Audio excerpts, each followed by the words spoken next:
हिरोजी इंदलकरांकडे राजाने जबाबदारी सोपवली. स्वारीवर निघालोय, राज्याभिषेकाचा दिवस जवळ येतोय, गडाचं काम पूर्ण करा. गडाचं काम ताब्यात घेतलं, गड बांधायला लागले. गौंडी काम, सगळे कामगार रात्रंदिवस खटाटोप चालू आहे. गड बांधायचे, स्वराज्याची राजधानी उभी करायची. गड बांधत असताना रसद संपली, पैसा संपला. राजे स्वारीवर गेले, पैसा तर नाहीये, करावं काय? रसद संपल्यावर काम बंद ठेवलं नाही. रायगडाच्या पायथ्यालाच त्यांचं गाव आहे. खाली आले, भावाला सांगितलं माझ्या वाटेची जमीन मला विकायची, घेतोस का तू? भावाने सांगितलं मला जमीन विकायची आहे. पैसा मिळवला, घेतला आणि येऊन सगळा स्वराज्यात खर्च केला.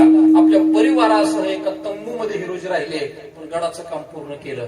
राजांना समजलं हिरोजीने आपल्या वाटेची सगळी जमीन विकली आहे.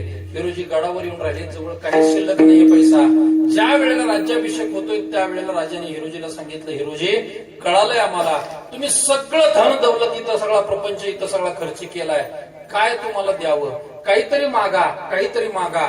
त्यावेळेला हिरोजीने सांगितलं, राजे द्यायचंच असेल तर या रायगडाच्या पहिल्या पायरीवर या हिरोजीचं नाव कोरा.